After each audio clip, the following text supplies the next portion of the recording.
बिस्मिल्लाहिर्रहमानिर्रहीम। मैं हूं अख्तर अब्बास और आप सबको अस्सलाम वालेकुम। ख़ातिन हज़रात, मिस ज़मा हनीफ़ ने कहा कि डॉक्टर साहबा से आपने पिछले दिनों मिलवा के बहुत अच्छा किया, तो 2-1 हफ्ते बाद उनसे फिर मिलवा दीजिएगा।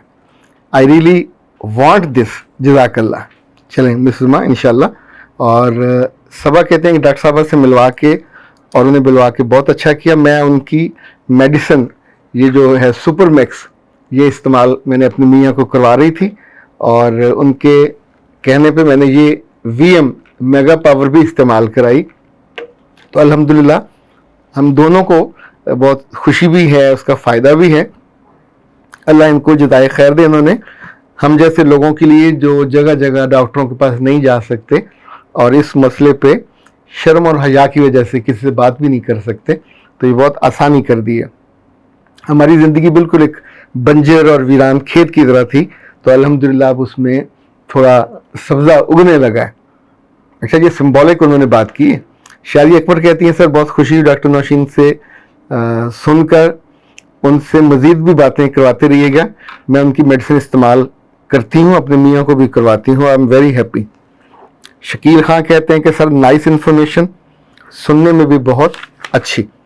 अच्छा जी, अब आपको एक वॉइस कॉल सुनाते हैं। अस्सलामुअलैकुम सर, मैंने आज आपकी वीडियो देखी जो ये मियाँ की वफ़ात के मुतालिक थी, तो ये सेम सिचुएशन मेरे साथ होते होते बच गई है, क्योंकि मेरे मियाँ लास्ट ईयर कोविड से डेथ हो गई। तो जब मैं हॉस्पिटल लेके पहुंची तो बस एंड पे ही था, उनके सांस एंड पे ही चल रहे थे। तो बस वो बहुत बुरा वक्त सर ज़िंदगी में भुगता है, और यकदम मियाँ का चला जाना बहुत तकलीफ दे हमारा सबके लिए, बीवी के लिए, बच्चों के लिए। और जो आप बता रहे हैं, मेरे से ये मिस्टेक हुई कि मैं उन्हें सरकारी हॉस्पिटल लेके नहीं जा सकी। समझ नहीं आ रहा था कुछ के क्या करूं, बस मैं उन्हें एक प्राइवेट हॉस्पिटल ले गई। तो सर बस नहीं, उनकी ज़िंदगी थी, अल्लाह ताला ने उतनी ही लिखी थी, तो रब की रज़ा में राज़ी हैं, शाकिर हैं अल्लाह पे। तो हमारी फैक्ट्री थी एक छोटी सी, जो अब अल्हम्दुलिल्लाह चल रही है, और अगर मैं वो अपने देवर के सपोर्ट कर देती तो आज यकीनन जो हम खाना खा रहे हैं, जो हमारी नीड्स पूरी हो रही हैं, वो ना हो सकती। तो मैं आपकी इन बातों से 100% बिलीव करती हूँ, यकीन करती हूँ इन बातों पे कि जो बात आपने बताई है वो बिल्कुल ठीक है। और मैं चाहूँगी कि आप ये मेरी रिकॉर्डिंग सुनवाएं, ताकि मेरी तरह बहुत सारी लड़कियाँ, औरतें अपने बच्चों के लिए इन स्टेप्स को लें, फॉलो करें। और मैंने सर ये जो विरासतें करवानी थी, आपने बताया कि बहुत ज़्यादा पैसे नहीं लगते। सर हमारा मुआशरा बहुत बुरा है, बहुत पैसे लगते हैं। ये पटवारियों ने मेरे से बहुत पैसे लिए हैं, लेकिन मैंने खुद मर्दों की तरह बाहर निकल के किसी के सपोर्ट ये काम नहीं किया। हालांकि आप यकीन करें कि मुझे तो अलिफ बे भी नहीं आती थी। सारे काम सारी ज़िंदगी मेरे मियाँ ने किए थे, और मुझे यही नहीं पता था विरासतें कैसे करते हैं, कैसे करवाते हैं। यूट्यूब से देखा, कुछ ही आस पड़ोस के मोहल्ले वालों से सिर्फ जस्ट इन्फॉर्मेशन के लिए इद्दत के बाद बातचीत की मैंने। तो मुझे जो थोड़ी बहुत मालूमात मिलती थी, कोई मोहल्ले वाला भी कहता था ना कि हम आपको वकील कर देते हैं, हम आपको ये कर देते हैं, तो मैं सुनती सबकी थी, लेकिन करती वो थी जो मुझे सही लगता था, मुझे समझ आती थी। तो मेरे देवर ने तो सर, जब मेरे मियाँ का जनाजा भी घर पड़ा था, तो मुझे कह रहा था कि जो एक छोटा भाई था मेरे हस्बैंड का, उसकी डेथ उनसे पहले हो गई थी, और उसकी बच्चे नहीं थे, बीवी नहीं थी, तो कि उनकी विरासत की बात कर लें। तो मैंने कहा इनको दफना लें, पहले के पहले बात कर लें। जब मैं थोड़ा गुस्से से बोली तो फिर उसने ना थोड़ा रुक गया।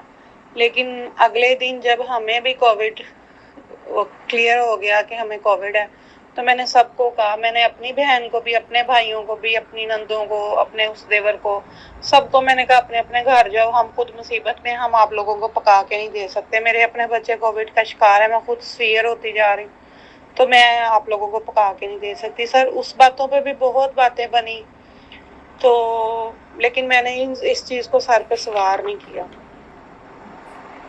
तो बस उसके बाद अभी 40वें में 2-3 दिन थे मेरे मियाँ के। इस तरह के बहुत सारे मैसेजेस, कॉल्स और रिटर्न आए हैं, और अंदाज़ा होता है कि सोसाइटी में जो दुख और तकलीफ़ अपने लोग पहुंचाते हैं मियाँ की तरफ से, उसका जो ग्राफ है हमारी तवक्को से कहीं ज़्यादा है। इसकी जो बुनियादी वजह مجھے سمجھ آتی ہے وہ تو یہ ہے کہ اندر کا لالچ، اور لالچ بھی وہ جو عام طور پہ اپنے حصے سے زیادہ کا ہوتا ہے، دوسرے کو کمزور سمجھ کے اس کے حصے کو ہضم کرنا، غصب کرنا اور غصب کرنا ہوتا ہے اس پہ قبضہ کر لینا، کھا لینا.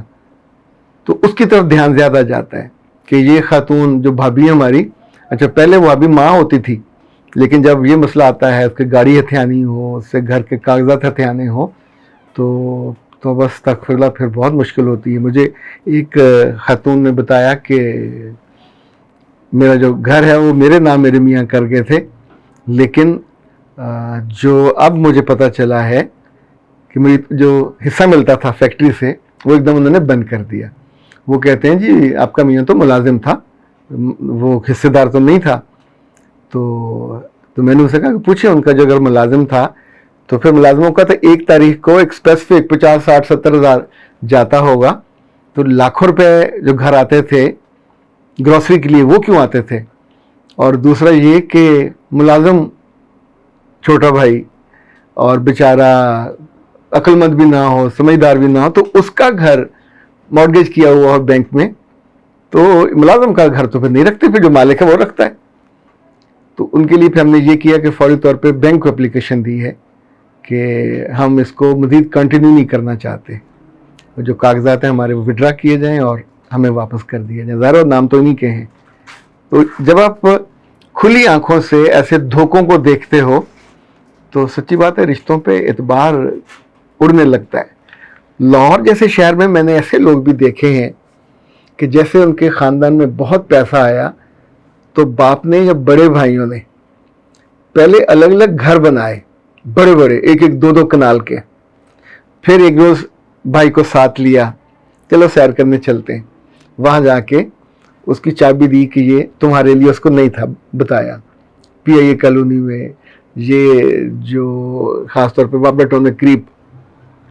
اچھا اسی طور پہ اچھا یہ اس طرح کے کیسز 1 2 نہیں ہیں، یہ ان کی زندگی میں کیا. کچھ جگہوں پہ ایسا ہوا کہ ان کی زندگی کے بعد گھر نہیں تھا تو گھر بنا کے بھابھی کو ساتھ لے کے گئے اور چابیاں ان کے حوالے کی کہ اللہ آپ کو آسانی دے، ہم نے اتنا رزق یا اتنا ایک اسپیسیفک جو کیا کہنا چاہیے وظیفہ وہ باندھ دیا ہے، وہ آپ کو ملتا رہے گا. اچھا یہ جو لوگ ہیں یہ اللہ سے سودے بازی کرتے ہیں، یہ اللہ کو لٹرلی لوٹتے ہیں. اور ان کے ہاں ایک آدھ ان میں سے صاحب کے ہاں تو مجھے جانے کا اتفاق ہوا. خود ان کا اپنا گھر کو 7 8 کنال کا تھا. تو میں نے وہاں ان سے پوچھا، مختلف گھر ہے، ہم ان کی وفات پہ گئے ہوئے تھے جنازے پہ. تو جب سب لوگ بیٹھے تھے تو میں نے پوچھا یہ سب لوگ اس کی تعریف کیوں کر رہے ہیں؟ میں تو ان کو نہیں جانتا تھا، ہمارے عزیزوں کے عزیز تھے. تو پتہ چلا کہ اللہ کو راضی کرنے کے لیے پیسے کو پانی کی طرح بہاتے تھے. اور اللہ نے بھی ان کو، یعنی ظاہر ہے جب انہوں نے سٹارٹ کیا تھا تو نہ ان کے پاس اتنا پیسہ تھا نہ بزنس ایسا تھا، پر آپ کی نیت کو پھل پڑتا ہے، آپ کی اللہ سے محبت اور تعلق کو، اور جو انما الاعمال بالنیات ہے اس کو پھل پڑتا ہے. اپنی بہن کا مسئلہ ہو، بھائی کا مسئلہ ہو، یہ مثالیں بھی آپ کو جگہ جگہ ملیں گی، چھوٹے شہروں میں بھی ملیں گی، بڑے شہروں میں بھی ملیں گی. یہ چوائس آپ کا اپنا ہے کہ آپ کس والے معاملے میں ہو جاتے ہو. اور کچھ پہ آپ کبھی کبھی خاموش ہو جاتے ہو، کچھ پہ وڈرا کر جاتے ہو، کچھ میں خاموشی سے دے دلا کے چپ ہو جاتے ہو. تو کہیں بھی آپ کا جو گریڈ ہے وہ بہت دفعہ یہ ہوتا ہے کہ آپ کی بیویاں آپ کو خراب کرتی ہیں، وہ رستہ دکھاتی ہیں کہ ان کے بچے کمزور ہیں کیا کر لیں گے. یا بعض ہوتا ہے کسی کی بیٹیاں ہوں تو ابھی تو کچھ نہیں ہو سکتا، کل یہ تمہارا جو بھائی جو بچیاں ہیں وہ نہیں لے سکیں گی. اور اسی طور پہ بہنوں کے معاملے میں ہوتا ہے. یہ جو اندر کی گریڈ ہے یہ قبر کے دہانے بھی نہیں پہنچاتی، اللہ معاف کرے، یہ کسی حاویہ تک پہنچاتی ہے. لالچ کا کوئی انت نہیں ہوتا، کوئی حد نہیں ہوتی، چاہے یہ چھوٹی چھوٹی چیزوں میں ہو، چاہے یہ بڑی چیزوں میں ہو، چاہے یہ رشتوں کو خوار کرنے میں ہو، چاہے یہ رشتوں کو جوڑنے میں ہو. بس آپ کے ہوتا ہے، ہاتھوں میں آپ کے ہوتا ہے، نیت آپ کی، ارادہ آپ کا، اور پھر زندگی سیدھی ہو جاتی ہے یا خراب ہو جاتی ہے. اختر عباس کو دیجیے اجازت. السلام.